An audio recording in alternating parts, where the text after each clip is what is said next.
be acting as the master of ceremonies this afternoon. So the panel session of the afternoon is on science and application of wearable technology, and it's going to be moderated by Conor Walsh, who you heard a lot about already in the morning session if you attended. So Conor is involved in this DARPA Warrior web project and has actually designed some of these assisted garments that Joe Hitt was telling you about. Conor is a professor of mechanical and biomedical engineering in the School of Engineering and Applied Sciences and a member of the Wyss Institute. So, Conor.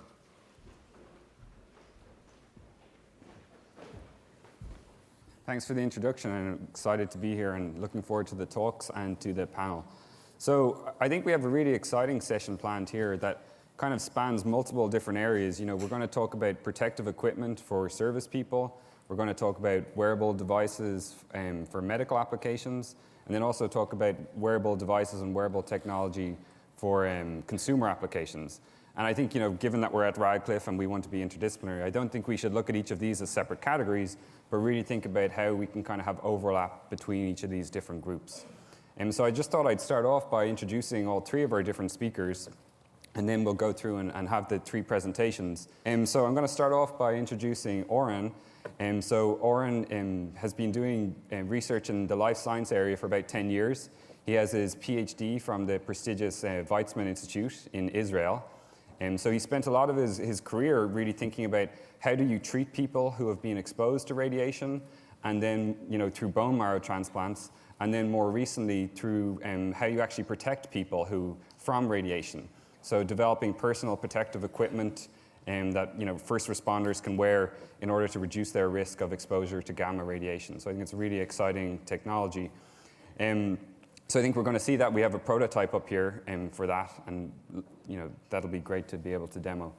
So then in terms of our second speaker, we have Vijay. So Vijay has more different professorships than I can remember, probably. He is a distinguished professor appointment in electrical engineering, biomedical engineering, also neurosurgery at the University of Arkansas. In addition, he's a professor of neurosurgery at Penn State, so it sounds like you have 4 different jobs. But I think, you know, we're very excited. You know, his work is largely in the area of neurology and neurosurgery. He spends a lot of time thinking about treating patients with Parkinson's. But inspired by his wife's long-term kidney problems and related health issues, has really kind of spent a lot of time over the last few years developing a smart bra and a smart vest that includes a lot of interesting physiological sensors that can record, you know, various signals coming from the body. But apart from, you know, an innovative device, it's really a nice demonstration about how you can integrate all of these different things into a wearable textile. So looking forward to hearing about that. And then finally, Babak is going to talk about Google Glass. So you can see he's wearing these quite fashionably up here on the panel. So, you know, in terms of, he doesn't necessarily have as many jobs right now, but has more degrees than I know. So he has 2 undergraduate degrees. He has 2 master's degrees in, you know, electrical engineering and physics. He only did 1 PhD, which obviously he's a real slacker. But apparently, you know, he told me that, you know, for a while there was about 3 years of overlap when he was still a professor and also working at Google on Google Glass. So probably had about, you know, 3 or 4 full-time jobs right then. So basically with that, I'll kind of kick it off to Oren to get us started, and very much interested to hearing the discussion after each of the talks. Thanks.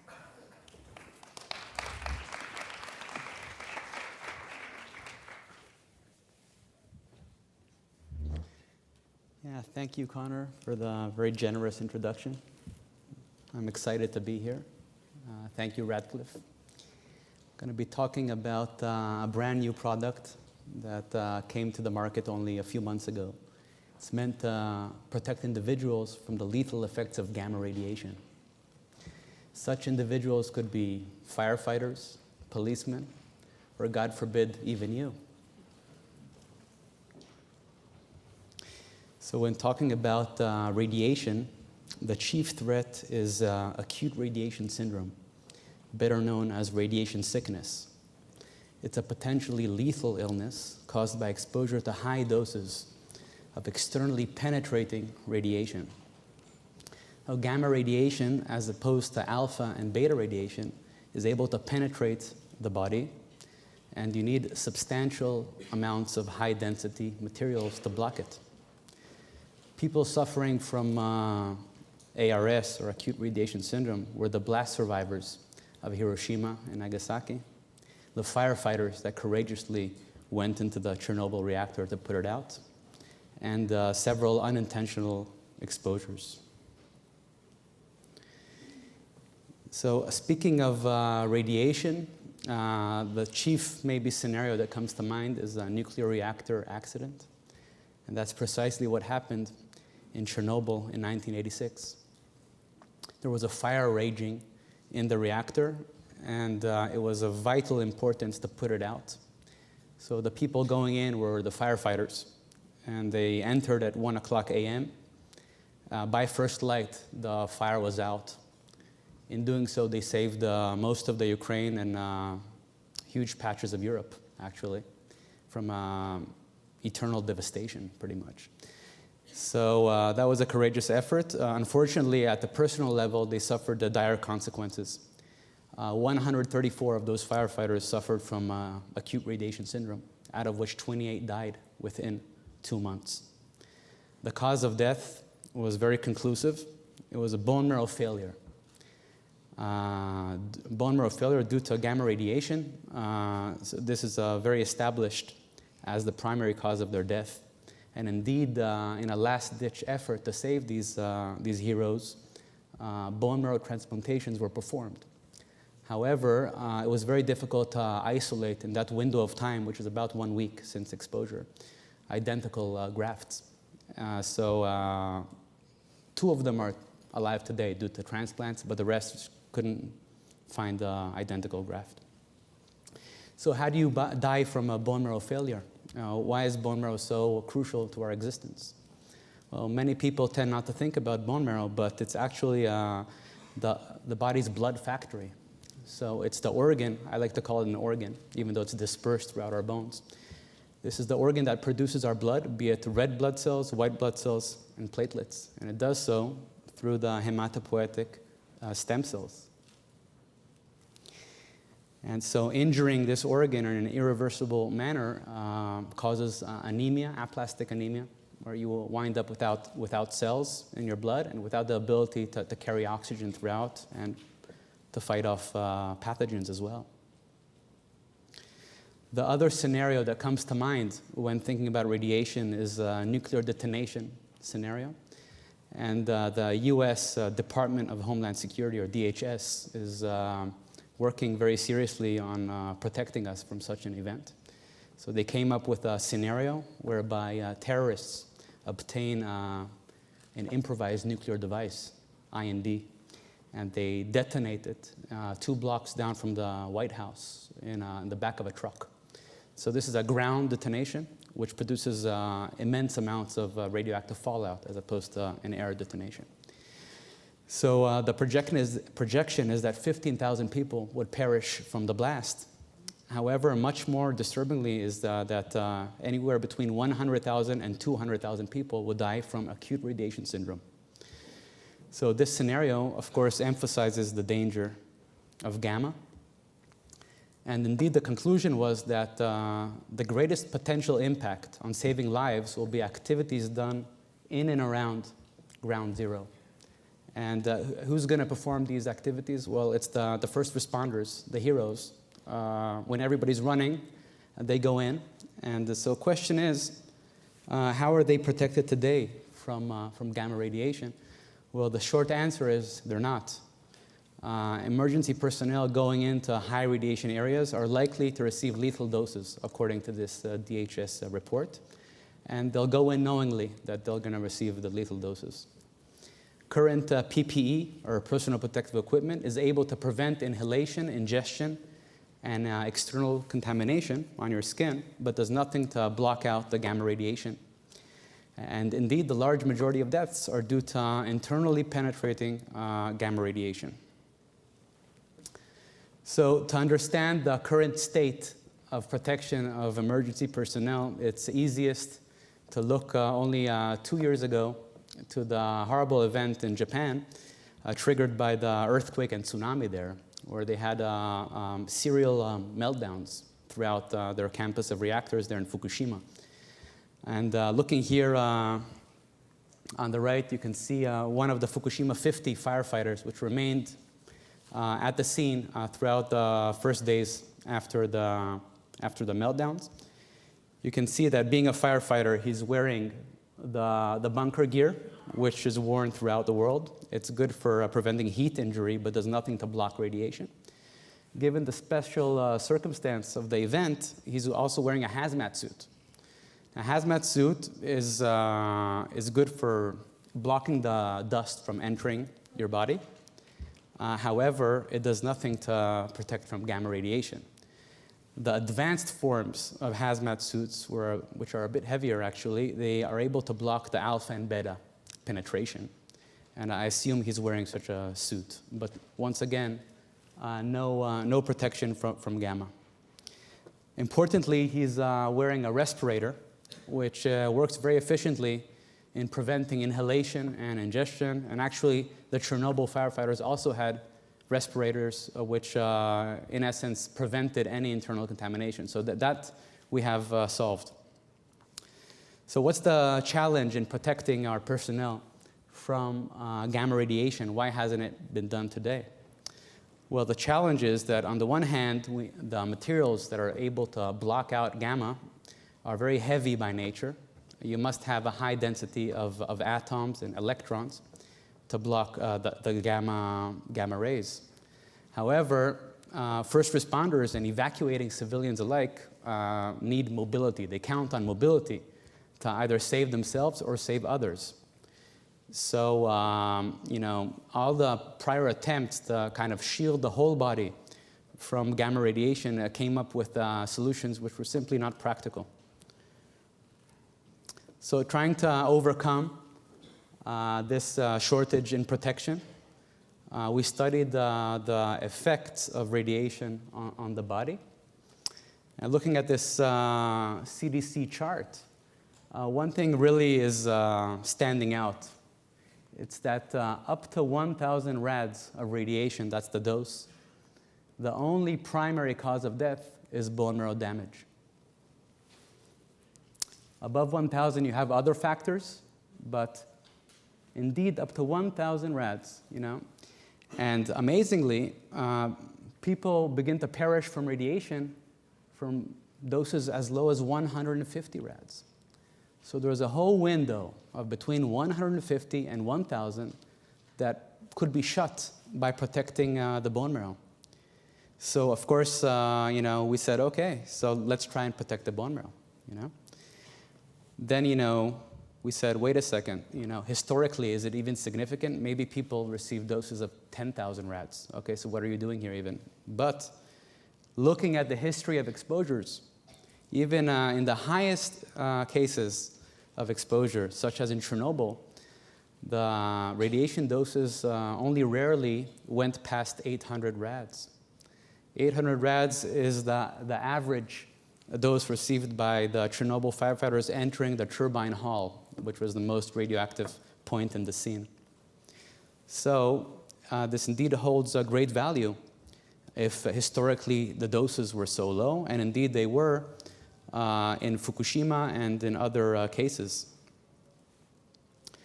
So indeed we utilized this knowledge to create the first life-saving protection against deadly gamma rays, and we do so by selectively shielding bone marrow. However, you may ask, how does that solve any problem? Bone marrow is present throughout our whole body.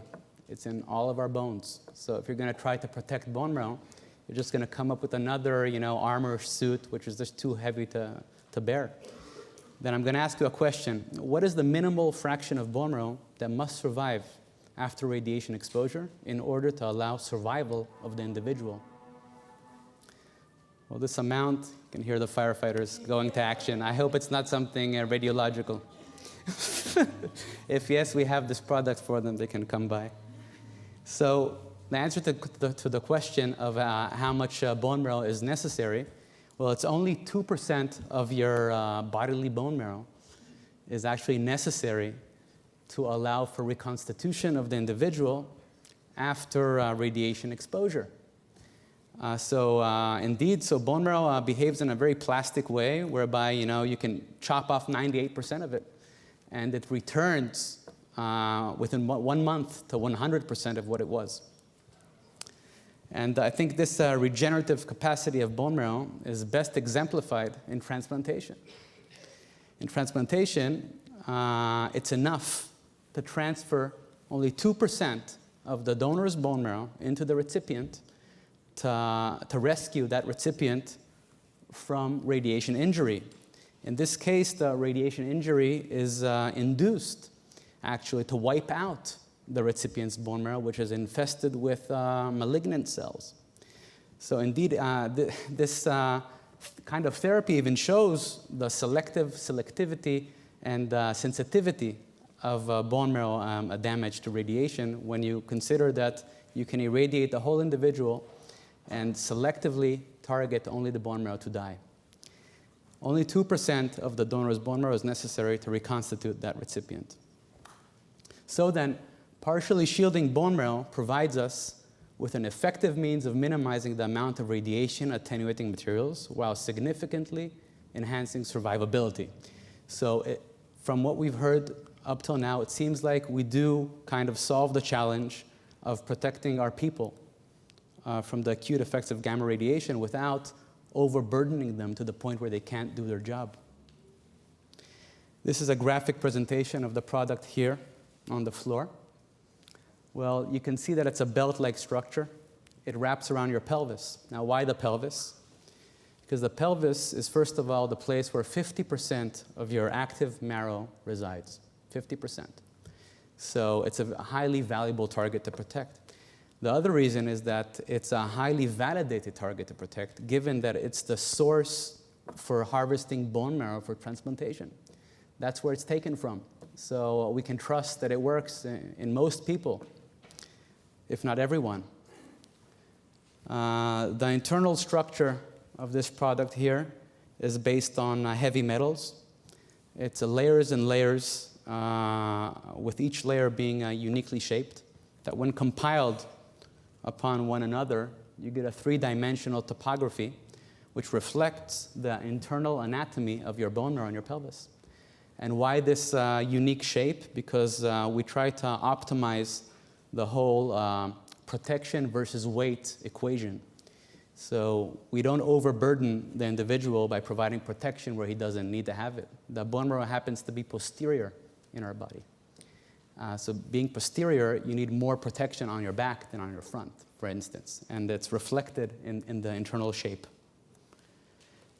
This metal core is embedded in a fabric structure that's basically made of Kevlar.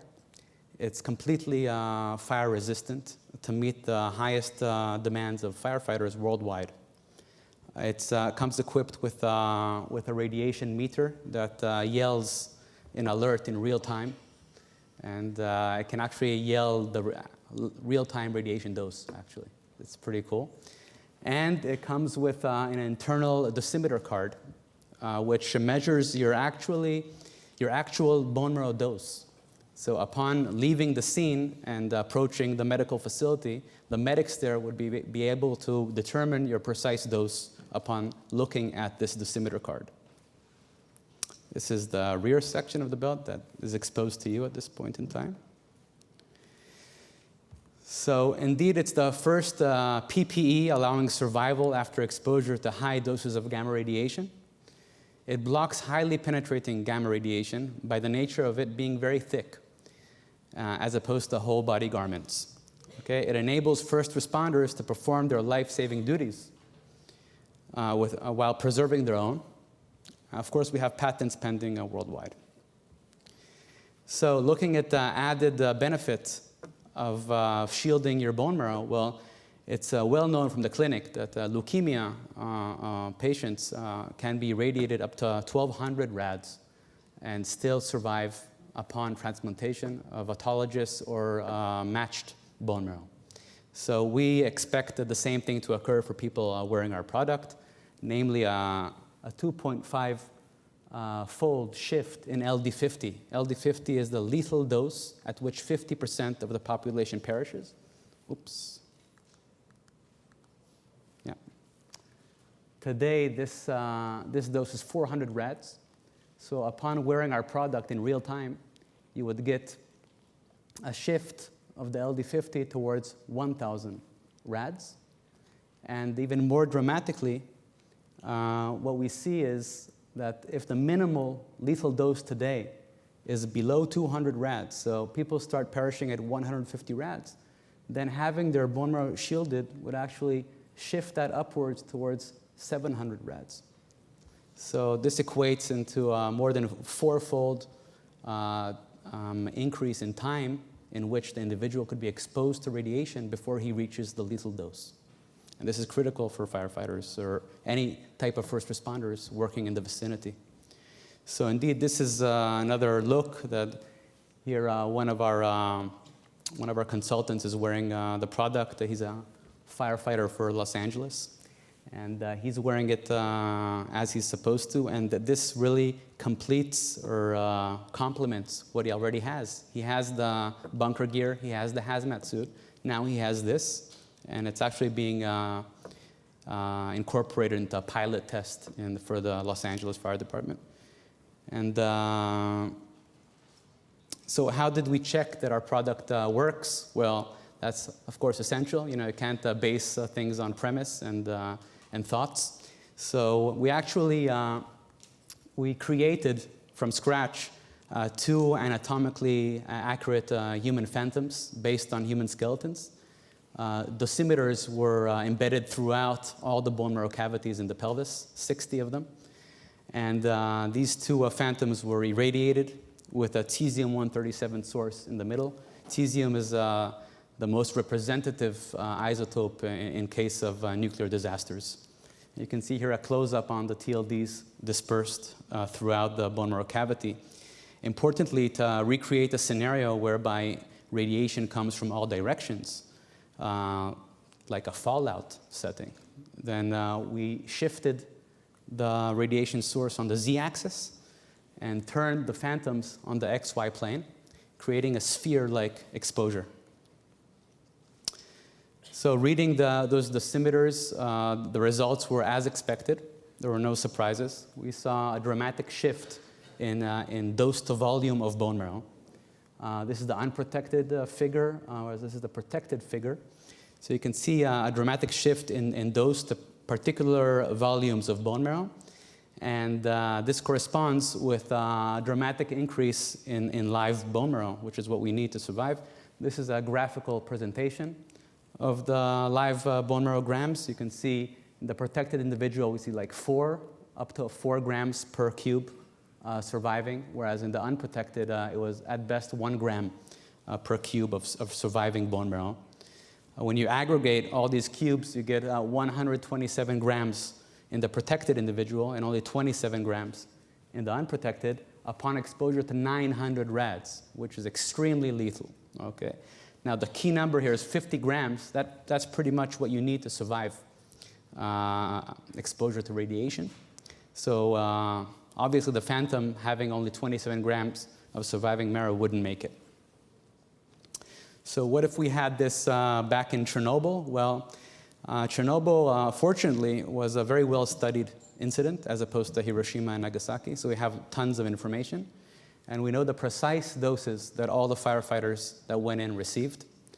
And just as I said before, the doses were actually, around a manageable level, between 290 and 1,100, with the large majority of firefighters being saved had they worn our product, given the size of the doses they received. Looking at the DHS detonation scenario, you can see the doses received, projected to be received throughout the whole DC metropolitan area. You can see that most doses are underneath 1,000. They correspond with the outer circles. Whereas there's one dose level of 1,500, which is right around the blast site. Well, people residing in the blast site, unfortunately, would perish from the blast and the heat itself. So we feel like it would be kind of even irrelevant to try and to bring it up to that kind of protection. So looking at the numbers, so assuming evacuation or bunkering down within 30 minutes, the DHS predicts 96,000 dead in DC, whereas by salvaging the bone marrow, you're looking at only about 2,500. So that's a 97% reduction in mortality due to if you would proactively equip the population in the vicinity of the explosion. So this all sounds all too good to be true. Well, fortunately, we have amazing scientific backing. We have 3 Nobel laureates working with us, the latest of which won the prize only a month ago. That's Professor Michael Levitt from Stanford. We have Richard Champlin, which was one of only 3 Westerners sent to Chernobyl to save those poor firefighters in a last-ditch attempt to transplant bone marrow into them. So this is the team. I won't speak too many words as my time is running short. I'd like to conclude with showing you a product video, which summarizes best what I've been talking about. There is no practical personal protective equipment to protect first responders against externally penetrating gamma radiation. StemRad presents the Breakthrough 360 Gamma, the first and only gamma radiation protection for nuclear first responders. StemRad 360 Gamma, radiation protection for the day prevention fails. Nuclear energy carries a great promise for society. Providing 10% of the world's electricity, it's a limitless source of clean energy with applications from military to medical and even space. But a nuclear disaster remains one of the world's greatest fears. Man-made or natural, such a scenario would see first responders move in to save lives or deal with a damaged reactor, despite all the dangers of deadly gamma radiation.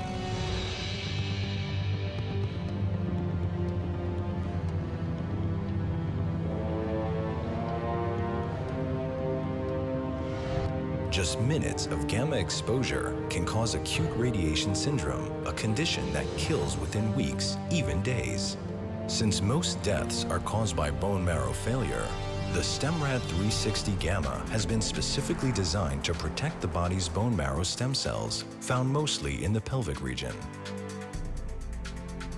By layering proven protection materials precisely over critical stem cell concentrations, the StemRad 360 Gamma dramatically increases user survivability in highly radioactive environments.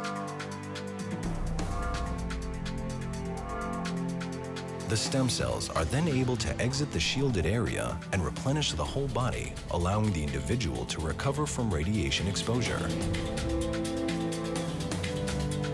I had experience dealing with the victims of the Chernobyl nuclear accident. This was in 1986. The victims were firemen who responded to the emergency and ended up getting very high doses of radiation to their whole body. This resulted in severe suppression of their bone marrow function and we call pancytopenia, low levels of white blood cells, red blood cells, and platelets.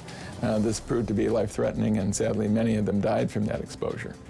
The StemRad company has made a device that can shield the bone marrow from the lethal effects of radiation. This would potentially save a person from this type of severe radiation injury. Even at radiation levels faced in the harshest nuclear disasters, the StemRad 360 Gamma offers a life-saving solution. Today, StemRad's patent-pending solution offers first responders easy-to-use, highly effective protection. Combining advanced ergonomic design and high-end proven protective materials, the belt maintains users' complete mobility while at the same time enabling them to successfully and safely accomplish their critical tasks.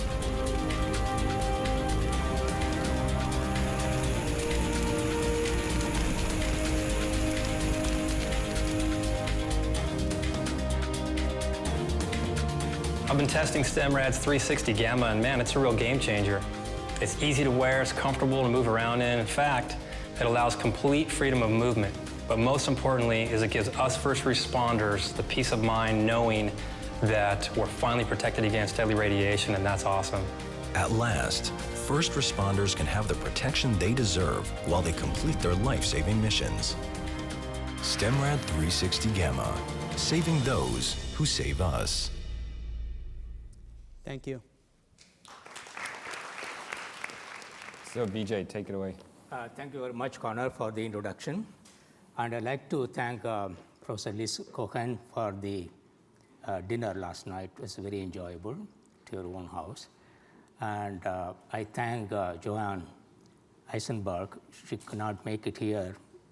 I wish everything, praying for her speedy recovery. So she sent me an email and saying that, I've seen your paper on EBRA, and why don't you talk about that?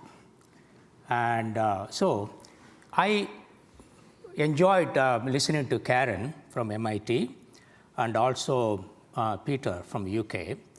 So I'm using some of the things what Karen is using for printing or nano printing of technology of electronics and the sensor and the textiles, particularly on the bra as well as the men vest. Then we also come up with, if you don't want to wear the bra or the vest, can you wear a Band-Aid, just like 3M Band-Aid? And that will do many things, wonders. Then I have a sensor in my socks also. So that will give you the gait analysis to follow some of the work what Conor is doing. So, and I wear two different hats. I have a PhD and MD, so I be like a neurosurgeon, but based on the situation at home, and I have to force myself to learn cardiac work. So I'm going through a cardiac fellowship right now, even though I'm not a cardiologist. And so that gives me the confidence that some product will be very, very useful. And since Conor also mentioned about what kind of science behind it, because for 25 minutes you may not be able to give the equations, and you all will sleepy and get bored. So the books are all here. 3 books I published, which will give you the background completely, what I'm talking about, how I come up with this cardiac work.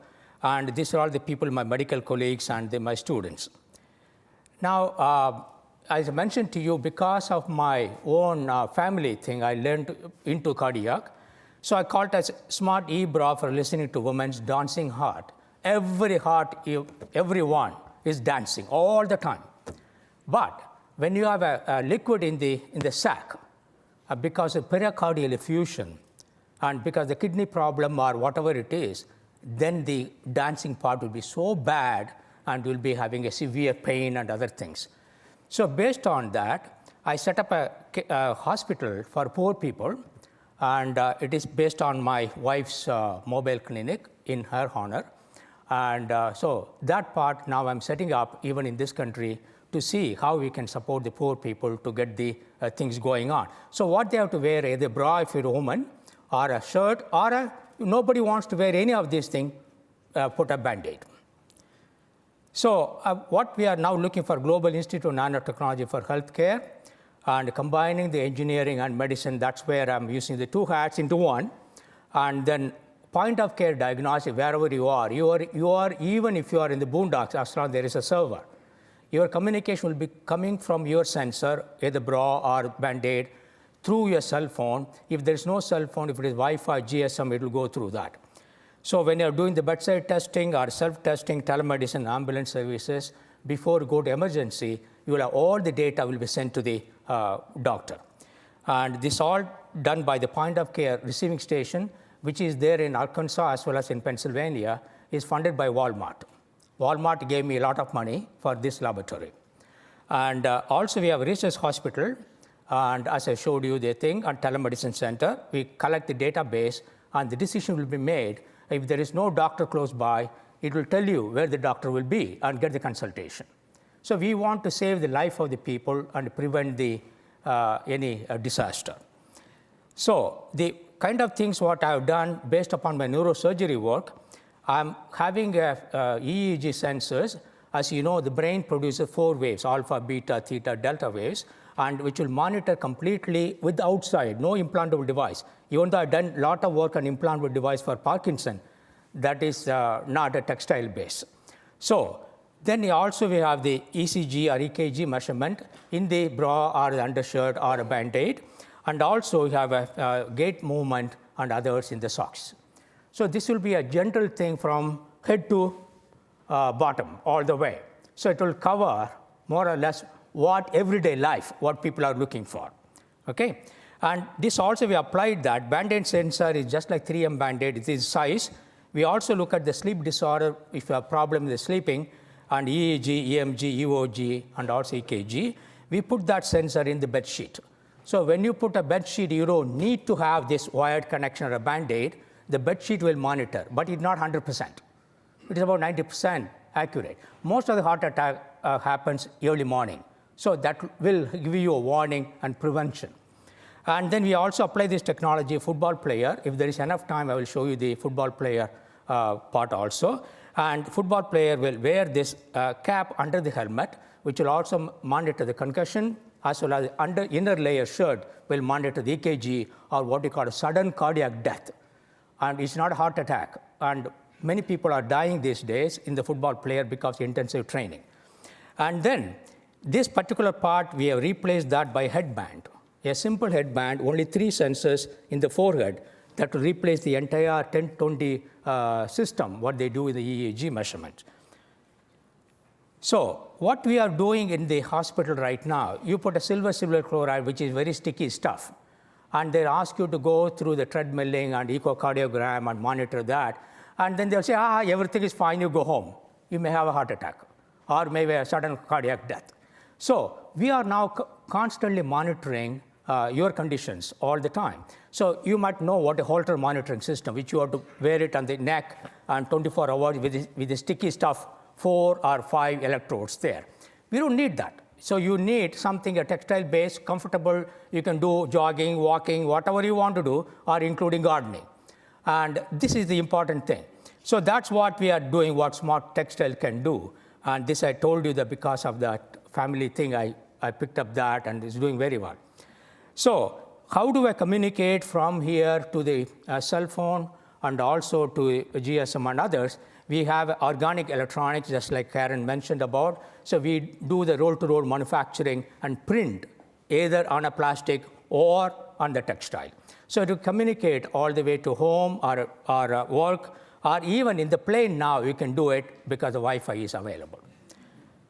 And now, this sample, I have it here. How does it look? Because Karen already presented. And this whole thing is a Nano imprinting technology. And so if I blow this up, it looks like this if I'm interested in gas sensing, which I'm not right now. Or EKG measurement, this is how the Wheatstone bridge, an interdigital electrode, are the nanostructures. And this three-dimensional nanostructure, like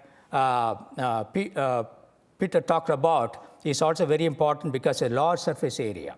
And that helps us a lot. He talked about optical. I'm now talking about the electromagnetic side. And there are transistors here that will amplify your technology, the power, and then go wireless. So we do the roll-to-roll will be from this door to half the row, just like what Karen mentioned. So we can print all these things, which are called nano printing, not a simple printing, and that will do the job for the electronics. Now, we compared that with the silver chloride, part of it, which is being used in the hospital with sticky stuff. It is very hard to wash it, particularly if you use it for the EEG measurement and others. You have to shave the head, and by the next day, you want to take a shower. You have to keep rubbing the scalp. And here is everything, a dry electrode, nothing happens. And we also tried at the first prototype gold nanowire. We said it's too expensive, so we put that in textile now, and that works out beautiful. All the results are exactly the same. So just to show you very quickly. It's a high-tech invention created by a professor at the University of Arkansas. I'm pretty excited about this. Yeah, and I'm pretty uncomfortable talking about it. I thought you'd say that. It's called the e-bra. Basically, it's a high-tech sports bra. So we sent Marissa Stevens to check it out. This item of clothing can actually save your life, so we decided to find out how. Let's do this. I work out. You can really know. Anyway, since we don't have much time, Dr. Vijay Varadan with the I will keep moving because 25 minutes this is NBC. If you go to NBC and put my news name there, you will see it is about 15 minutes interview. And so what we are now putting about 5 to 6 sensors in the bra. And actually, you might know, if you want to put a sticky stuff in your chest, it will be very, very hard. And then how can you do everyday work? So this is a part of the thing. And for EKG measurement, as you know, PQ, RS, T waves are important component. But we are concentrating on the T wave. The T wave part gives the indication of your myocardium tissue. That applies for the football player, basketball player, women basketball player, and also intensive training when they do the long distance running also. Okay? For them, we found that the T waves are inverted. That's where the science is. That's where you have to see my book. All right? And if it is inverted, many of you have that, inverted T wave, but you are not going to die unless your T waves are very, very close. I will show you one case like that. So here is the actual bra communication. We have a communication module. We put that in the snap button. This will communicate from the textile-based sensor. It's very comfortable. And then it will communicate to the cell phone. And you put an RFID so nobody else will get the data other than you. And then either you can store with this SD card or send to the hospital. If you send the data to the hospital all the time, your battery will be dead. So we written a software which will show only the abnormality. Then it will be sent to the hospital. And then you can do the exercise, and it will also give you how many calories you are burning, what is the optimum workout. So for ordinary people, this will be also very good, not necessarily for the patients. So you can see the data coming out. And same way, you can also do the jogging, running, and whatever you want to do everyday life. And in a treadmilling, you keep the cell phone in front, and you can also watch it. Or you can do the bicycling or whatever exercise you want to do. Okay, so we have done a similar thing for men. I don't want to show you a video of the men because I did it on my own, and then you have seen me. So if you want to see it, I can show you that. So then I put one of my medical students there. I said, okay, what can you put that and show how this is working? And you can see in the laptop the complete EKG measurement. Of course, he's a very healthy student, so your T wave is still up. Okay? So then you can see the same thing. You can do the cell phone and others. Now, what you are measuring in the hospital, you should be able to get in a cell phone or your laptop, whatever it is, all EKG measurement, whatever channel you want. In addition to that, it will give you blood pressure without any cough, and also gives you pulse rate, respiration, and all this combination. So you don't have to worry about, there is Polar sports bra available. You wear a watch, it will give you heart rate only. But this will be complete EKG, including your T wave and all other things. Now you can use it for a gym. Now this will be in the market in the gym for next year. Walmart is now planning to put some of these things. And then I'm going to show you one small video of the football player, how the shirt is going to be like.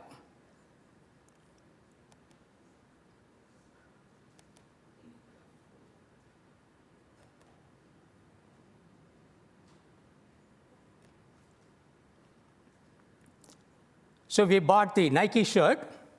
We did the same thing what Karen mentioned. We put in the roll-to-roll and printed all these textile sensors. And then that is the inner layer. Then you need a communication module. Whereas the bra, you put a module here. We put the module in the shoulder pad. So it is very comfortable for the football player to throw and everything else.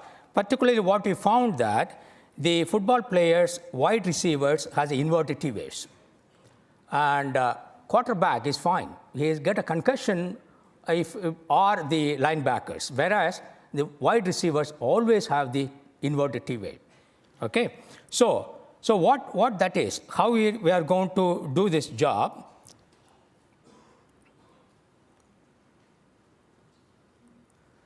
So for concussion, we put a EEG measurement under the helmet. There are 6 sensors that will monitor the concussion for the football player. And the inner layer shirt, as we showed you the video, will monitor the EKG, sudden cardiac death, and cardiac arrest. Then, important thing for the T wave is this. The T wave corresponds to your action potential, sodium, calcium, and potassium component of action potential. So the T wave, PQ, RS T wave, follow the action potential of the heart. So look at this height of the T wave controls the slope of this. So if it is inverted, immediately you know there is what they call the T wave alternance, which will be a cardiac arrest or sudden cardiac death, provided they are very close. So I show you a patient who is really dying, and we don't want to go and say, hey, wear the bra. Okay? So we put a Band-Aid, and you see how it is. And the heart rate is now given. See, immediately she is dying, so the T wave is inverted. Okay? This is happening for the football player, but not that bad. So when the T wave inversion happening, your heart rate is no longer constant. So it is varying.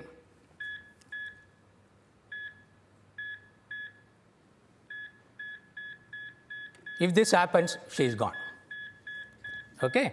So this is what the warning we are giving, and also monitoring that people. I'm not saying that everyone, but those who have high-risk patients or any other symptom.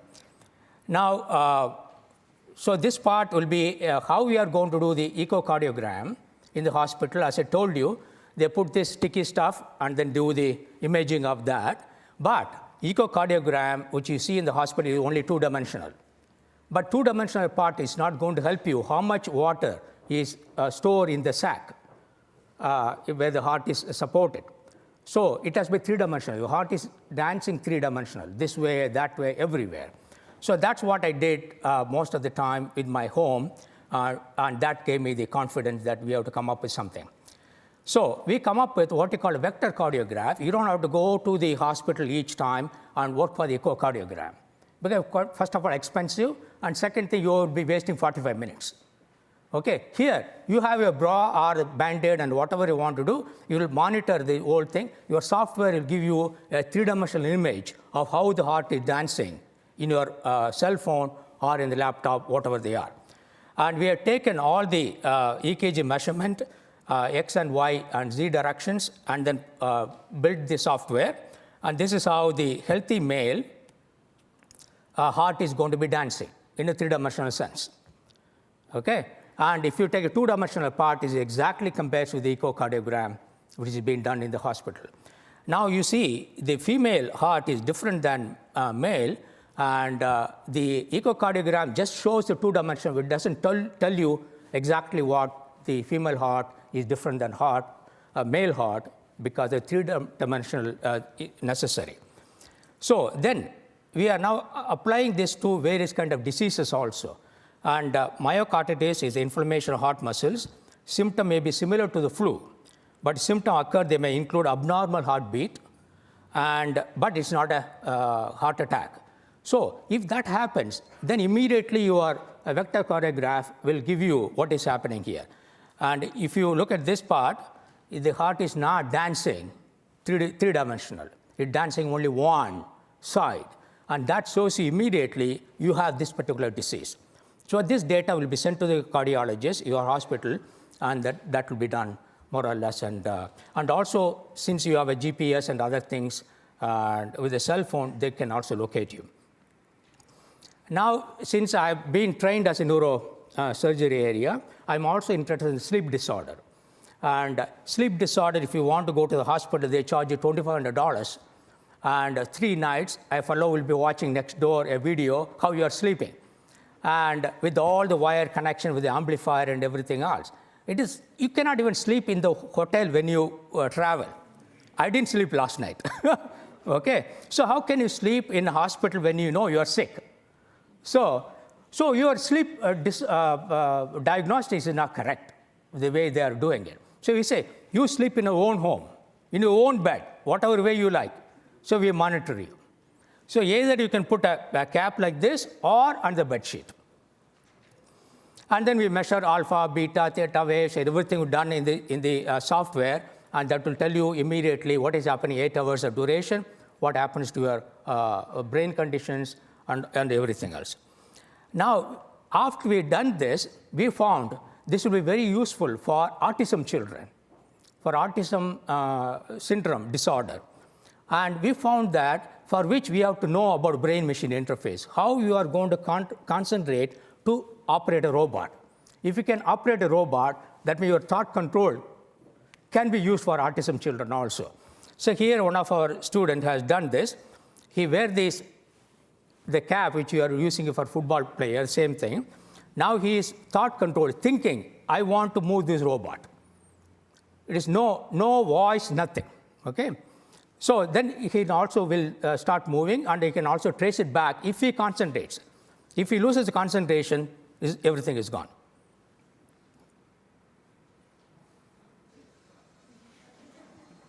Okay? Now, so when he showed me, I said, I don't believe it. Okay? As a professor, that's what you should say, so that you'll learn more, you see, from the students. You are learning everything from the students anyway. So I said, I'm going to mark the points where the robot has to go. You control with your own thought whether you can do it. So this is exact. And then I also put a computer, laptop in front to see what alpha waves and beta waves and everything else. That means he cannot mimicking so that it will move the robot. So here is a complete demonstration. So here we change the whole headband to only a whole hat into a headband, only 3 sensors. So you can also think that this has to be changed to right. You can also do the same thing for left or whatever direction you want. Sometimes you can also lift the wheel, just like racing cars. Okay? So this shows that autism disordered children, and if you want to play with them, you have to show what kind of a game they like. So you develop that, and then with the software, put your sensor, and if you want to have long hair, you can cover it up so nobody will notice. Or you can put a Band-Aid. So that would be a nice part. Then that gave us the idea that we can also do the pulse oximeter. Pulse oximeter is done in the finger. So that means wired connection and everything else, you have to lie down and do this. So why can't we use the same headband or the Band-Aid sensor, whether you can do the SpO2 when you are traveling or when you're playing football or whatever it is. And this is where the transmitter, microprocessor, everything else, we got the same result, what you do in the finger also. Then the ideal for a dialysis patients, as I mentioned to you from home, and when you're going through the kidney problem, then you have to go through dialysis 3 days a week. And they take the blood out and circulate and take all the toxin out, put the blood back again in the body. When they do that, the blood pressure will change. When the blood pressure goes down, you have cramps and very severe pain. So they will stop it. That means your toxin is not taken care of. And also, 45% of dialysis patients die because of this, because of low blood pressure, they die, and so that will be a sudden cardiac death or cardiac arrest. So whether you can avoid that by doing this. So what we put a simple for a dialysis patients, and a Band-Aid sensor, we do the arrhythmias, and what is happening when they are doing the dialysis, so they can keep monitoring them wireless, and the patient may not know. She doesn't have to wear the bra, or men doesn't have to wear the shirt, we put a Band-Aid. The Band-Aid location could be either here or here, depending upon where the biopotential is very strong. So we try before the patient goes to the dialysis.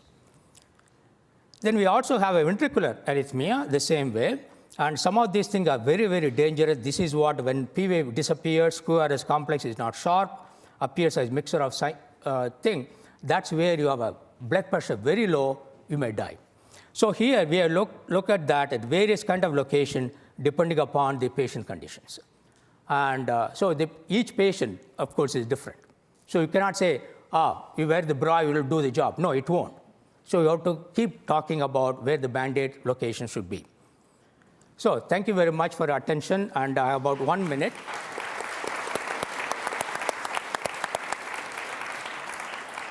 So thanks a lot, Vijay. That was fantastic. So again, we'll have questions at the end. So I'll invite Babak to come up and get ready to present. But I think there again in that talk, we see this, real understanding from a scientific point of view of physiological signals and how we use this information in order to make diagnosis. I think some really great, advances in roll-to-roll nano 3D or nano printing as well. that I think is really driving a lot of those things, and hopefully we can discuss some of them more at the end. Okay, good afternoon. I'm Babak Parviz. I'm a director at Google. It's certainly a pleasure and an honor to be here today to talk to you about Google Glass. I would like to thank the organizers of this wonderful meeting. I've learned quite a bit, actually, in the past few hours that I've been here, especially Professor Eisenberg, who's unfortunately not here, Dean Cohen, Professor Wasserman, Professor Walsh. It's been certainly a great meeting for me. And thank you for braving the session. I know it's afternoon, it's after lunch. You've seen two really exciting presentations, so hopefully this will be also okay. What I would like to do today is to tell you three very short histories. And the first one I wanted to tell you about is about the history of evolution of computing. So I would like to invite you to go back with me in time, 50, 60 years ago, and think about how computers looked like back then. So back then, computers were these monster large devices. They occupied huge rooms, sometimes the size of a football field. And in order for us to use a computer, we had to get into our car, drive to a computer, use maybe punch cards, and do some minimal calculations. So this is how it was half a century ago. And this paradigm radically changed in the mid-70s and early 80s by the arrival of the personal computer. So the IBM obviously pioneered this. The Apple computer was a pioneering device. But this really actually changed the mode humans interacted with machines. Now the computer actually was in your living room. It was a lot more personal kind of device. You own the hardware, you own your data, and you could just wake up and walk to your computer and use it. So it's very different from that warehouse-sized computer that you have to reach with a card. We had another paradigm shift in the 90s with the arrival of laptops. So now this untethered the computer from my living room or my workplace. Now I could put the computer in my backpack or my briefcase and carry it around, which for me was a revelation. Even in the 90s when we didn't have the data networks, there was not a lot of internet going on back then. Just the fact that I could put the computer in my bag and go sit in a coffee shop and work, it was really amazing. And these have also improved over time and have become very sophisticated. Since the turn of the century, the beginning of 2000s, this paradigm has also shifted again with the arrival of mobile phones that have a lot of capabilities. These are very rudimentary ones, the old ones, and over time they got much, much better. But this has been really the story of computing and communication in this century, in the first decade of the 21st century and the first 3 years of this current decade. These are the computers that most of us use on a daily basis right now. These are very powerful and fairly easy to access. So now, if I want to use a computer, I don't even have to go to my backpack. I can just reach into my pocket, take this phone out, unlock it, and off I go. I have actually access to significant computing power. So if I look at the evolution of computing over the past 50 years, starting with a huge warehouse computers leading to this relatively small device, we see that over time, computers have become smaller and smaller. They're still actually quite powerful. They've become a lot more mobile, and they have become much easier to access and much faster to access. And they've become more personal. And one of the questions that we had a few years ago at Google was, what is going to be the next one? So what is the natural evolution of this thing going to the next big platform? And Google Glass was one possible answer to that. A computing and communication platform that's in this form factor, and it sits on my head, and it's significantly more mobile, more personal, and faster and easier to access than the preceding computing platforms. And that's what we have today as the first generation device of its kind. So what is this in this device? So I have a sample actually that I'm wearing right now. Is a fully functional device. What's in there, actually? What does it do? So this particular computer has a display. So as I speak to you, I can see computer-generated images, videos, text. It's a see-through display. So I can see you, and at the same time, I can see computer-generated images. It has a high-definition camera. So I can collect pictures or video information from my environment. So both pictorial communication in and out. It has full audio, so it has multiple microphones. it can collect my voice or the sound from the environment. It also has a bone conduction transducer, so as I speak to you, I can also hear what my computer tells me, even though there's no earbud in my ears. So it has full audio capability. It has a number of sensors. So it has a 3-axis gyroscope. It has a 3-axis accelerometer. It has a 3-axis magnetometer. So it knows that if I turn my head, I've turned my head. It knows where north is. So it's actually pretty aware of the user. It also has a touchpad on the side, so I can touch the device and move my finger and control basically what the device does. We have a lot of computing power in this. So there's a fairly powerful processor in this device. It's a standalone computer. It's a dual-core processor that clocks at the gigahertz. So you can do a lot of things that you do on other computing devices on this device. And it has a lot of memory. So it has many gigabytes of memory. So you can store lots of songs or videos or whatever you want on this device. You don't need anything else. And in terms of connectivity, we have multiple radios in this device. It has Wi-Fi, so I can connect to the internet here by connecting to the Wi-Fi in the building. It has Bluetooth, so I can connect it to my phone if I want to roam around outside and still have internet connection. And some of the devices that we've released, not all of them, have GPS. So you can have a radio here that connects to multiple satellites actually from right here, and can localize actually where you are on the planet. So all this technology has actually been integrated into this form factor. It's all functional right now, and we have released this to developers. And there are people outside, thousands of people right now that have it, and they're developing various programs for this device. And just actually to put it in context, this is how it looked actually a few years ago when we started, when we wanted to have all these functions integrated on someone's body, the display, touchpad, all the electronics and communication and computing. So we've come a long way actually since our early days of trying to test this out and see what it takes to integrate all these technologies on someone's body. There are a number of things that are unique to this form factor. So we talked about the evolution of computing, and it more or less makes sense that computing might evolve to a form factor like this. But what's unique about this?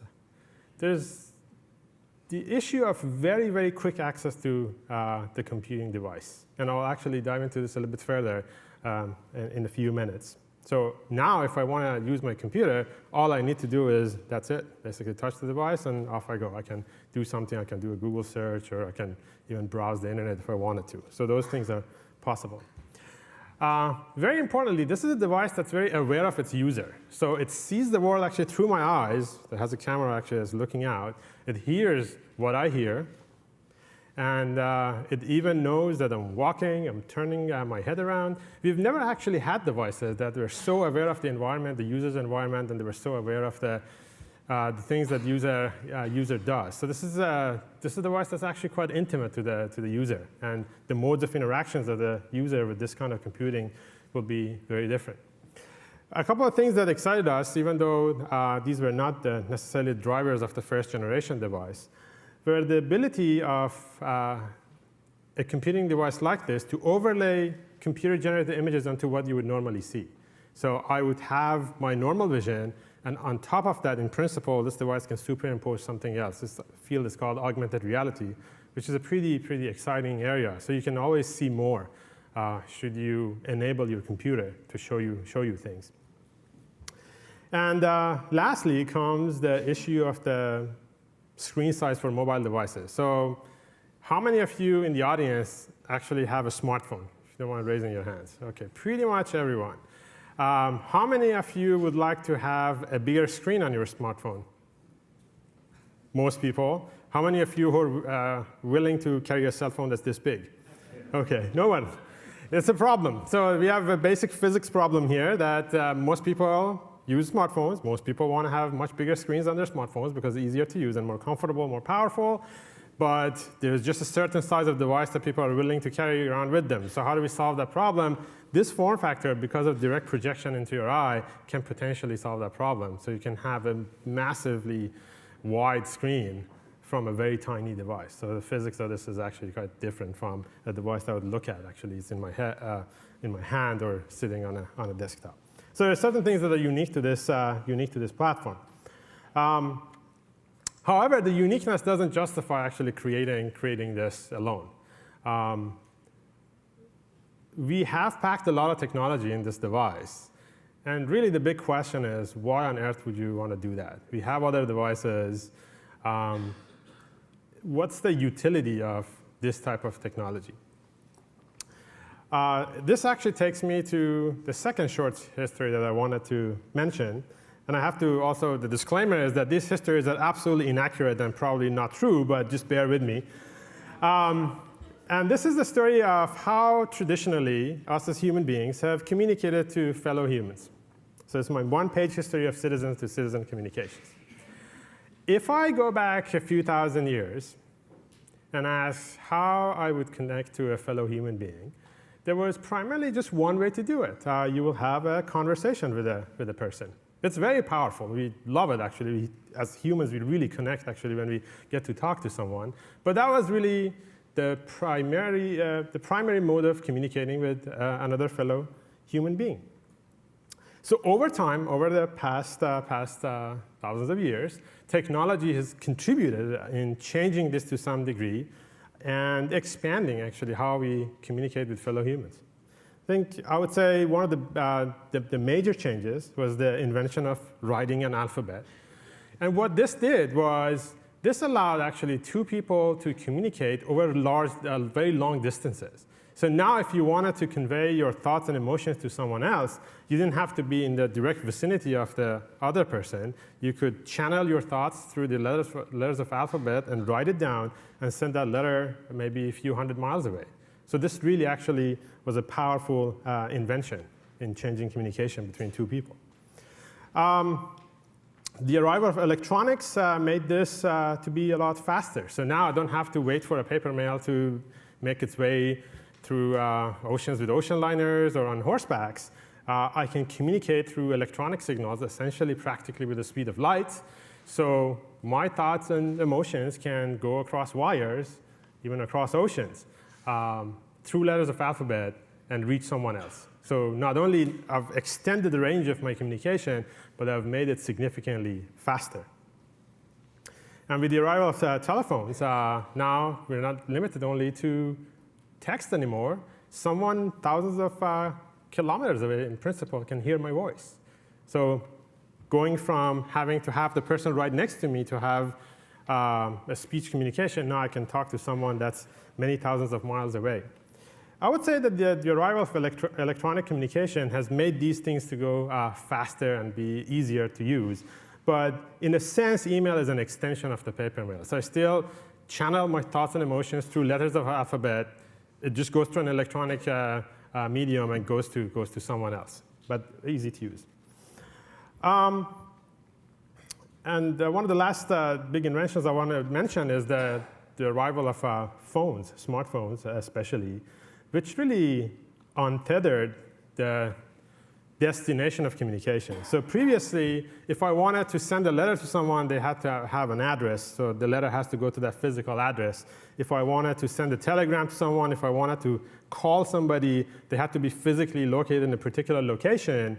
When phones arrived, that end node started to be untethered. So now you can be anywhere on the planet, and you can connect to another human being anywhere else on the planet. But if I look at all these methods of communication that have evolved over thousands of years, what you would notice is that what's most common between them is they are focused on primarily two modes of communication, speech and writing. They're really from the get-go engineered to extend the range of those, to make them faster and make them easier to happen. And what we wanted to do with glass was to see if we can design a device from the get-go that is designed for pictorial communication. We all know how powerful images are. And we wanted to see if we can design a device that would allow people to share their moments, to capture their moments, share them, connect with other people through images, through video. How would it work? Let me give you an example. So let's say you're walking downtown Boston, and you want to tell your significant other that it's a nice day in Boston, it's a sunny day in Boston. You can send them a text message that conveys a type of emotion.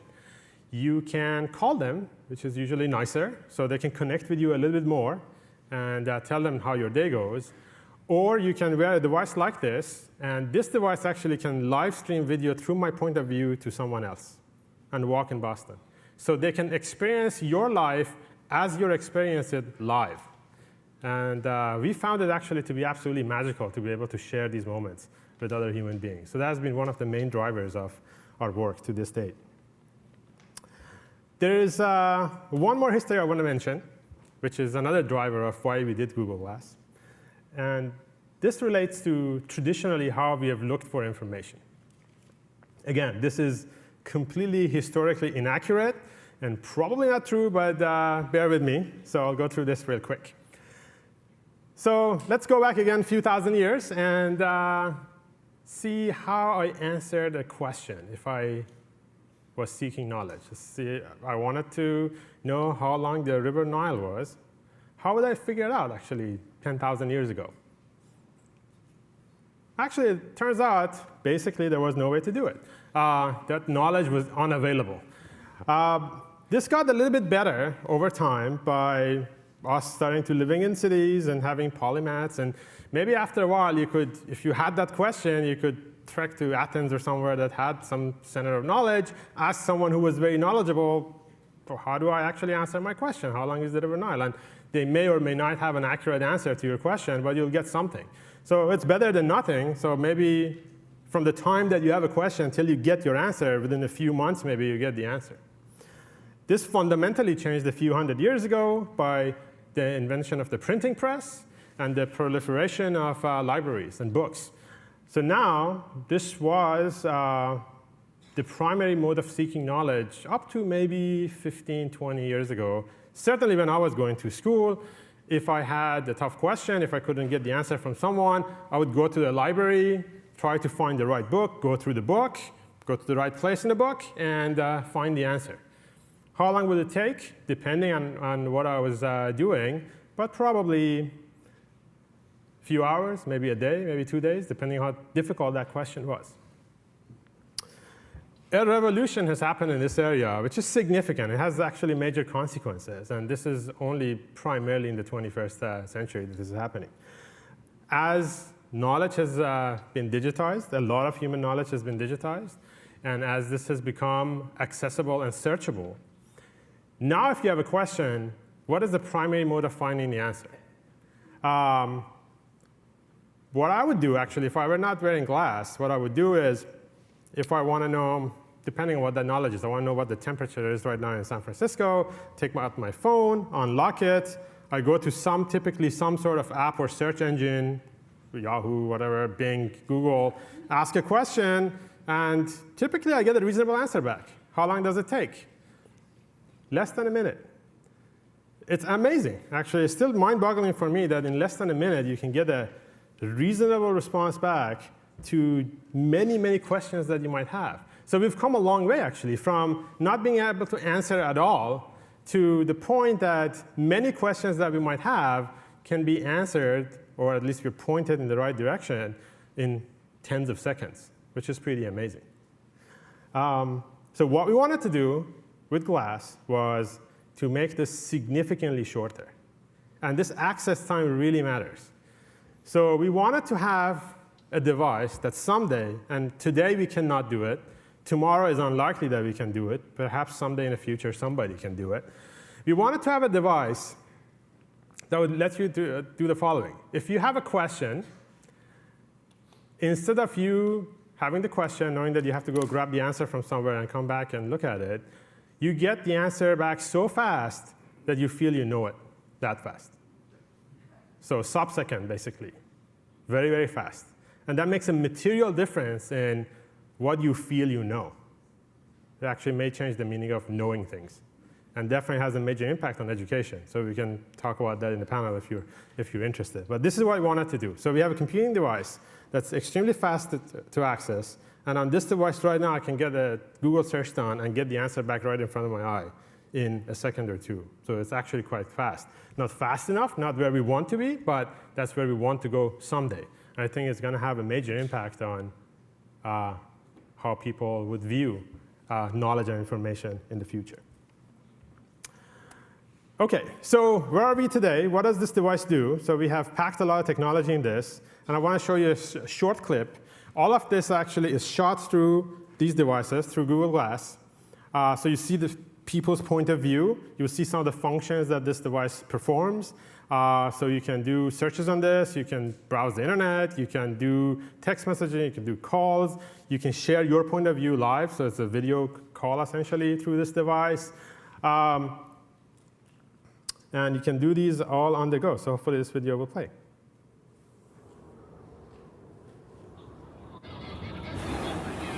So that's the interface. This is how it feels like to wear the device.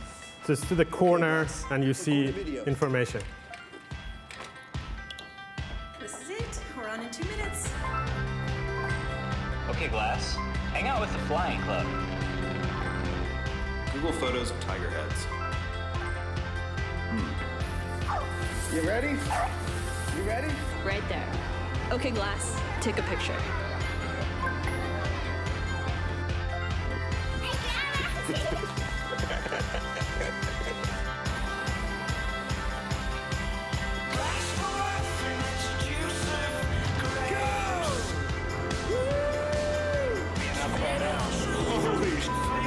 That is awesome. Okay, Glass, record a video.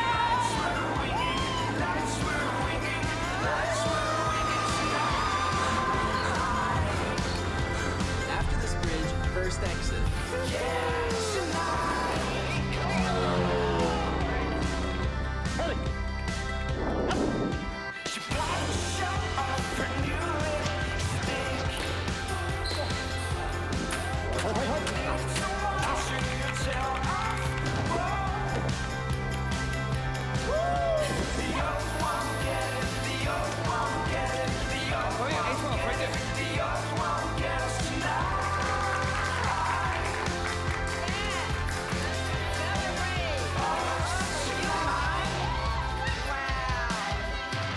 Google, 这一周的是蔬菜。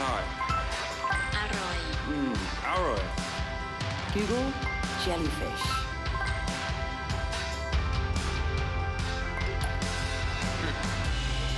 Well, let's see.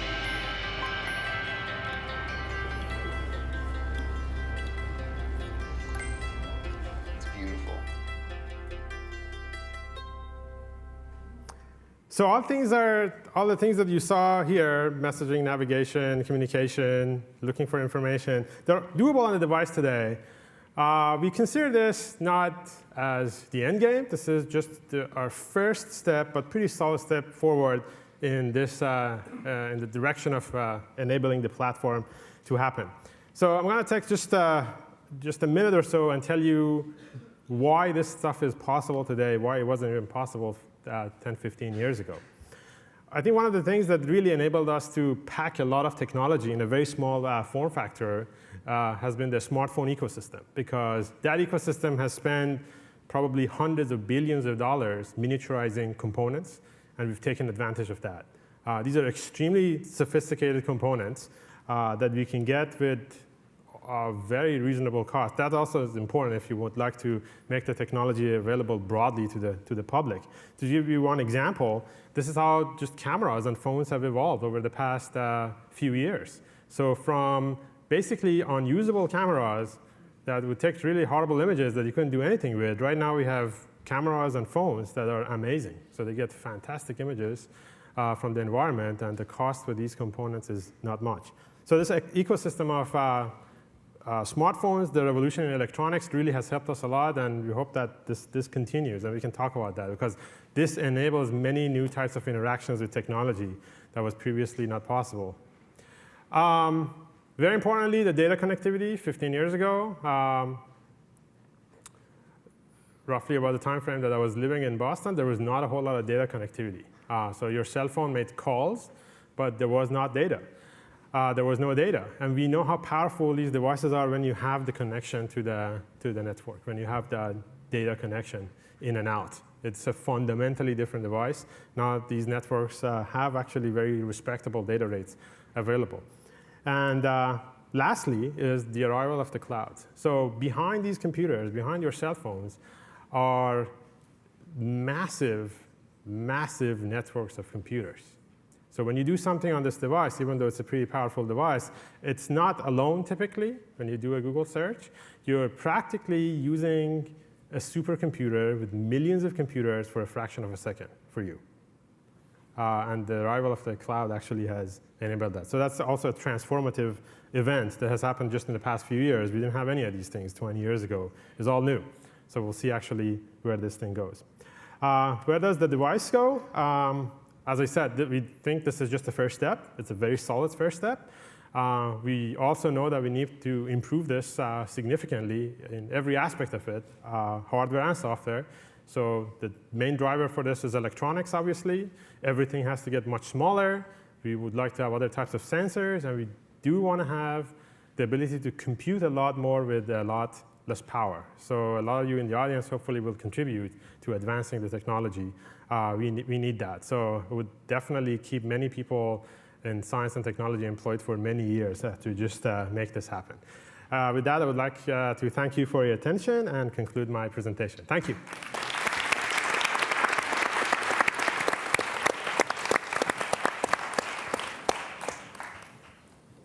So thanks a lot, Babak. I think that was really 3 inspiring talks, and I've got lots of different ideas in my head, and I'm sure many of you do as well. So I want to start off by just asking a couple of questions, but then hopefully pretty quickly we can open it to a broader discussion.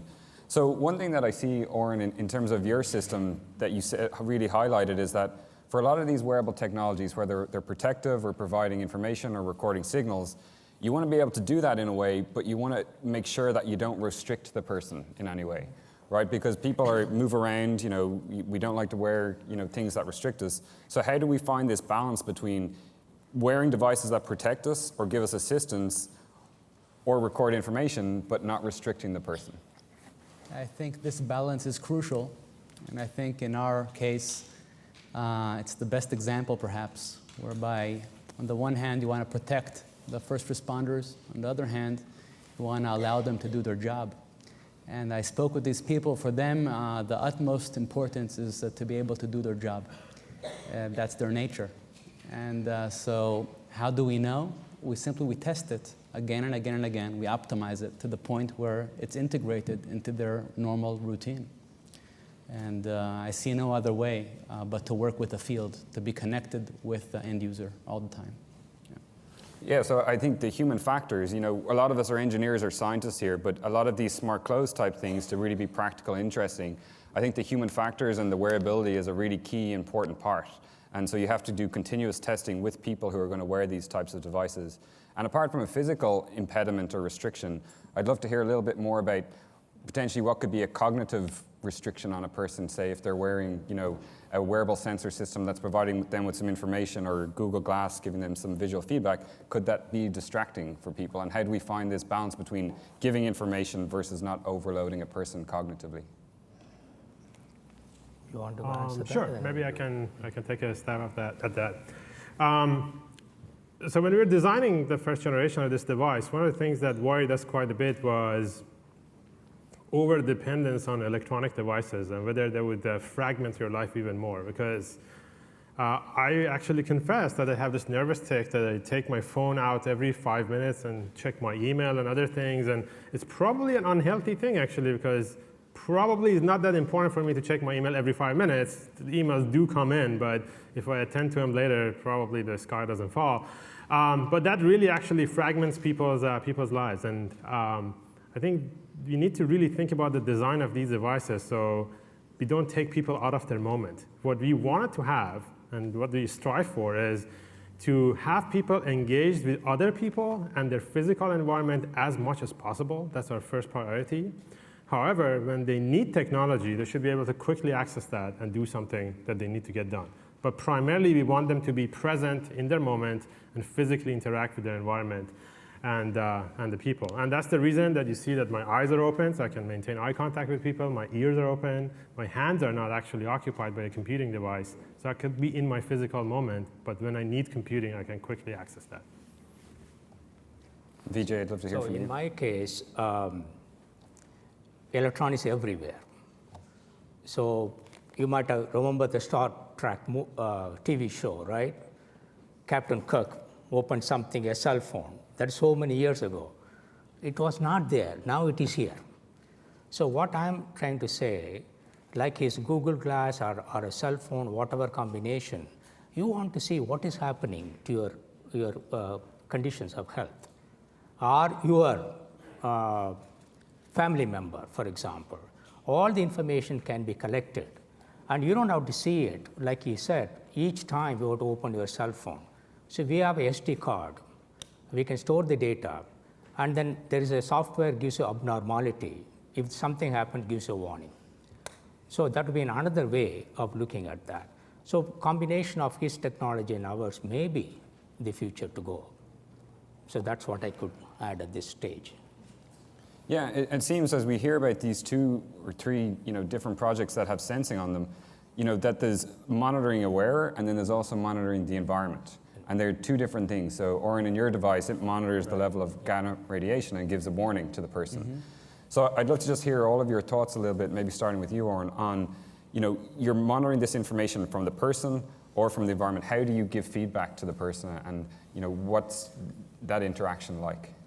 So the feedback is in real time in the case of our product. There's a Geiger counter that has an audio warning, and it actually provides data on exposure and levels of exposure. There's also a retroactive sensor that only when you're out of the environment, you take a look at it and you know what was the level of dose that you were exposed to.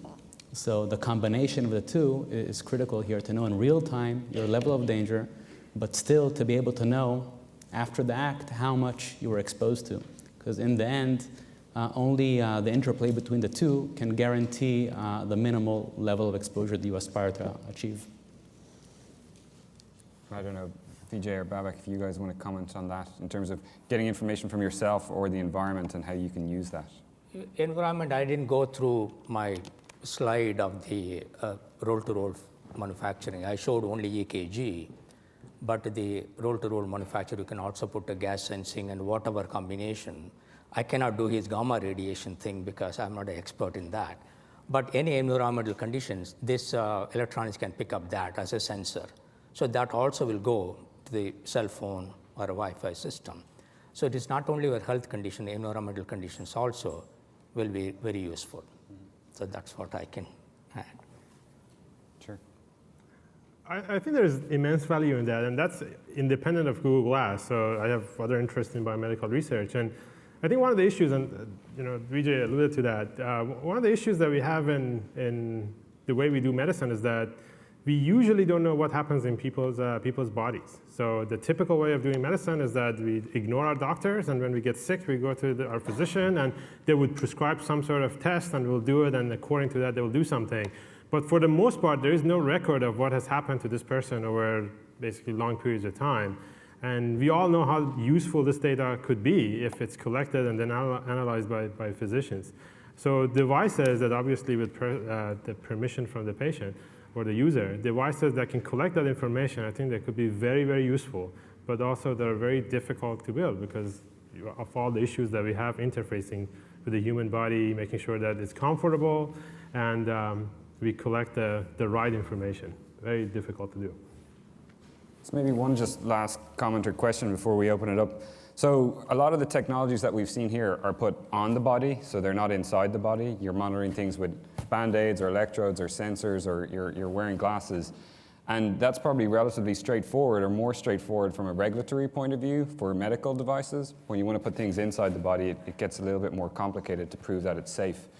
But I can imagine, especially hearing from you, Babak, about would I ever be able to have something implanted in my brain and just think something and then get that information right there? Maybe kind of like this robot that's controlled with brain signals that we saw. But I'm curious about, do you see this just as the start? And in the future, will all of us actually have implanted sensors and devices where we ourselves are fully networked up and we don't put these on when we wear clothes, but rather it's just a continuous streaming of information from our bodies? Not short term. I think that the bar is much higher for any sort of implant. It has to really offer major value for the person to do an implant. So I wouldn't do it for entertainment or even doing better communication. Usually it's for a medical benefit. So my guess is that short to medium term, only a medical, like a very definitive medical benefit would justify an implant. further down, many years from now, I'm not sure. See, the implantable device, what I presented is not implantable, it's all non-invasive. But if you have anything in the brain, Alzheimer's disease or Parkinson, or anything to do with the brain, you have to have an implantable device. There is no other choice. But once you have the implantable device, you all might know deep brain stimulator by a company called Medtronic. But Medtronic has the unit as a neurotransmitter here. They put a wire connection all the way to the electrode. And infection possible, and also you have to keep adjusting that every 4 hours or something, and then they cannot function very well. The one I have done so far, 25 surgery, it's a new device, no neurotransmitter. The electronics there, and have an electrode, which is nanotechnology-based electrode, will measure the dopamine. When the dopamine level is less at certain location, it gives the information to the electronics and gives a feedback how much electrical signal is needed to compensate for the loss in dopamine. And so how do I monitor that patient when the patient, actually surgery is done, the patient has gone home? Then I have to put a EEG measurement and see whether the EEG tells us anything. So then we can call that patient again. So implanted device, like Conor said, is fine. But again, you have to have a non-invasive method. Otherwise, you'll keep going to the hospital each time. And of course, as a doctor, you are losing money, but that's the only way you have to monitor the patient's conditions. So the future will be, both will be invasive and non-invasive devices for certain diseases only, not for everything else. Now, you might also know that Medtronic, if you go to internet, they are putting a small device in the myocardium tissue of the heart, which will also monitor the dialysis patients, which will be for the blood pressure and how much blood is circulated, because taking the blood out, putting it back again. And again, what they are doing, they put an implantable device, but the information will be picked up by a non-invasive pocket type sensing component and transmitter. So a combination of these two will be in the future. Great. And I don't know, Oren, if you have any comments on that. And if people want to start coming up to the microphone, we can definitely start asking some questions. Shortly mentioned that actually huge teams of researchers have received millions of dollars in grants to come up with a pill that would prevent acute radiation syndrome. And indeed, it's a very interesting topic and very appealing nowadays. So a lot of interest there. However, there is no such a pill on the horizon. And I feel personally that even if there was such a pill, if you have a solution that you don't have to put inside your body, that would not potentially damage yourself, I think that's a better solution, if such a solution is practical for the field. And definitely, the prospect of taking drugs, sometimes they do more damage than good, unfortunately. And that's my... Great, thanks. Yeah. So we just asked, so everyone here knows who everyone else is. If maybe just say who you are and where you're from, and then before you ask your question. Thanks. Yep, my name is Philip Duchatel, and I live locally here. I have a question for you, Dr. Parviz, and it relates to all three presentations in a way. And it relates particularly to the chart you had where you showed the history of knowledge. And you showed the aim that you're aiming for with the glass to go towards instantaneous knowledge or answers. Now, I'm wondering if what we're going for in that kind of zoom out into the future is towards knowledge that is doing away with the textual side of knowledge and going back to the audio-visual side of knowledge. For instance, in your presentation, Dr. Milstein, you mentioned that the sensors are giving that feedback vocally or auditorily. And likewise in yours, Dr. Varadan, we see the spikes and so on. In other words, it's away from the textual and back to the audio-visual, to the sight and the sound. And I'm wondering if Google Glass is aiming for that in the same way, and whether, even more generally, we're going to see the disappearance of text in the future and going back to an interaction amongst ourselves and with the world through an audio-visual kind of communication that we had at the very beginning? That's a great question. Really good points. I suspect that text is here to stay, because we could definitely record certain types of knowledge with text in ways that we've not been able to do with audio or images. But one of the things that I've found personally interesting wearing a device like this is you can potentially know, and right now I would like to put this "know" in quotations, things off the top of your head that you never knew before. So if you ask me how would a particular painting of a Renaissance painter right now looks like, I have no idea. But I can do a search and I can just see it in front of my eye. So in a sense, I know actually how it looks like within a second or two, but I didn't really know this off the top of my head. So I think that my visual actually, the paucity of knowledge have expanded by having access to a device like this. Similar to that, recalling certain sounds, and if you have a fragment of speech that you wanted to remember from JFK, I don't remember it, but I can hear it actually very quickly. So in a sense, I know it off the top of my head, and I can even hear it in my head, even though I didn't know that. So I think that really actually, having access to these types of devices can change what it means to memorize things and know things. So maybe we'll have the next question. Hi, my name is Lily Dwight. I'm from Deerfield, Mass. I work with a company called Gerontological Solutions, Inc. My question is, all of you guys are generating millions of new data points constantly in a constant stream. Sort of an observation and a question. The observation is, I get 7 minutes with my doctor now. I hardly think anybody's going to be sitting around looking at what's going on with me with the amount of data that's being generated. That's just sort of a comment. But my real question is, who owns that data? If I'm wearing your belt and your sensors and your glass, I am a veritable nuclear fusion plant of information. And if I happen to be the mayor of a city in Canada, I might be having a hard time right now. But anyway, the real question is, who owns that data? Thanks, I'm going to take it sitting down. So I think you're at the best point to answer. Yeah, I can tell you actually what my preference is, because I think that's a very important question, and that's a conversation that is right now happening in a society, broader society. I don't think we've fundamentally answered some of these questions yet, but I can tell you what my preference is. My preference is that we put the person in charge so they own their data. They own it, they can move it anywhere they want, and they can erase it when they want it. That would be my preference.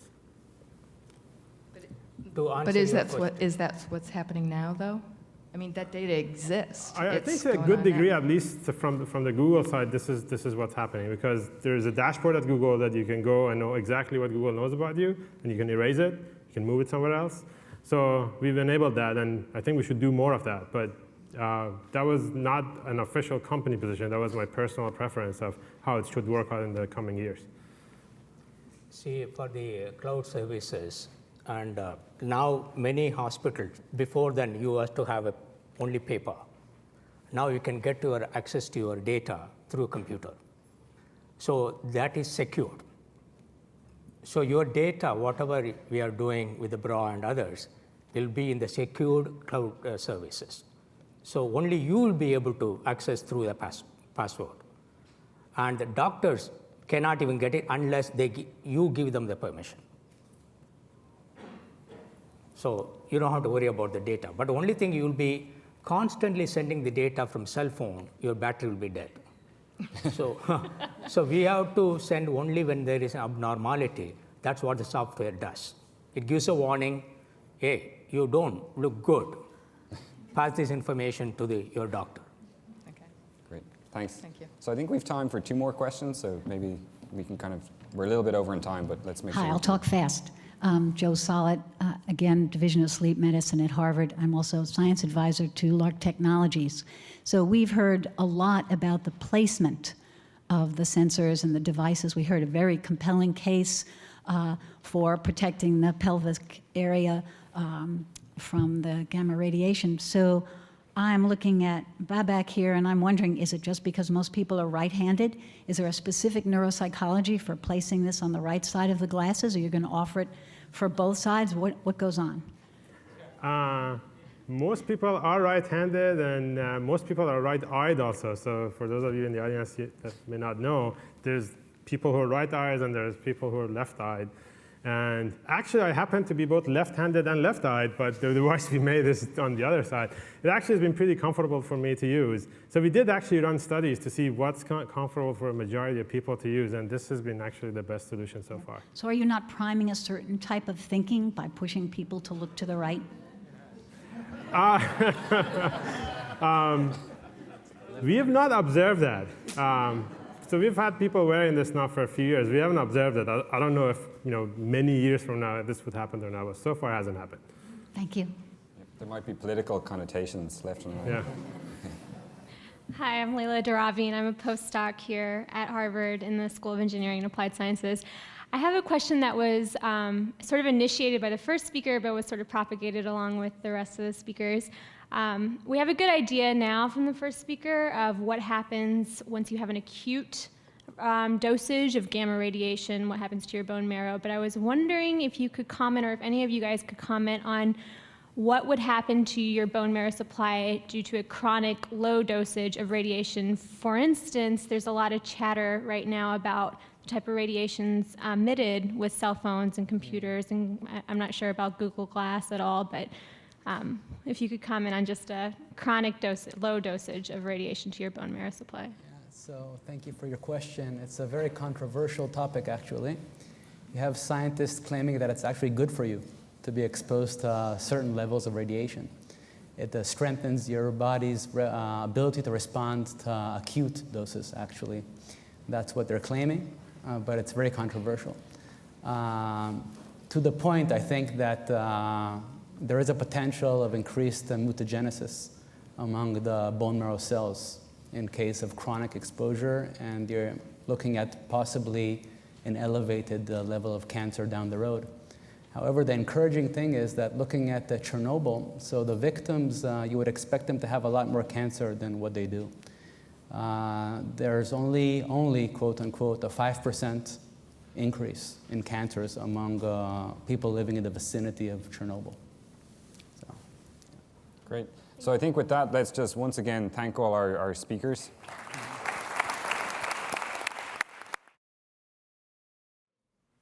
I'm not sure that I can do any kind of justice to all the talks, and I think everybody's head's probably spinning with what you've seen before. I can say, as I was sitting there, in my mind, I had all sorts of scenarios and plots from science fiction novels that I'd read that were sort of, seems like we're on the cusp of actually living in those science fiction novels. So that was the one thought that kept going through my mind. But I'll try to get a little bit more specific. And I identified three main themes, which probably a lot of you already hit on, and some of the questions alluded to it. One of them is that our ability to manufacture and understand systems are really getting down to the nanoscale. And what this has created is a situation where there is this incredible intermingling of the biological, technical, and design aspects in engineering. And once we've hit this scale, which is sort of at a subcellular level, we're starting to see the emergence of these amazing technologies where you can wear sensors that would have been incredibly intrusive just a generation ago and not even be aware of them. Or can you imagine putting on clothes which in effect sort of change your identity? I mean, this is an amazing effect. And I look forward to seeing people who have gowns like butterfly wings that can change colors at will. So this is rather amazing to see these two merge together. The second thing, which is a tremendous positive, and I see it as an extension of the Warrior Web technologies and also some of the medical technologies that we heard in the afternoon session, is there's a real capacity to generate a tremendous amount of independence for people who live with limitations presently. And that means mobility, and that also means sort of a certain freedom that you might have if somebody is living with a fibrillation condition and they're concerned about how far they can travel or their mobility. This generates a certain liberation or peace of mind that they can have. And I think that this is one of the tremendous possibilities that I see that already is emerging. So that's amazing. And then I think a number of people, and Neri hit upon this in her concluding remarks, there is this kind of imponderable aspect of human behavior and cognition and how it gets influenced by technology. I mean, we can just go back through history and pick out all sorts of things. For me, the invention of the compass, I saw a huge change. The cell phones, we all know how these have changed our behavior. I remember when I first saw somebody with a Bluetooth in a Starbucks, and they were talking on a phone, but I couldn't see the little earbud. It was hidden on the other side of their face, and they were talking into the air. And I was a graduate student in Berkeley, and we had a few people who were on street corners that did exactly the same thing, but they didn't have the earbuds in their ears. So, something that would have been considered insane 30 years ago is actually, oh yeah, they're talking, to their friend on their earbud. So we just don't know where that's going to go. One thing that I studied a little bit, because it's up my alley, is the influence of GPS on people's ability to form spatial maps. And I work with a journalist on this topic, and it looks like there is some degradation for some people in using this new technology, and yet it has an immense liberating effect for people who have difficulties finding their ways around. So, as Neri said, there's a good and there's a bad side, and we just don't know what the trajectory of these technologies are going to be on human thought, behavior in the future.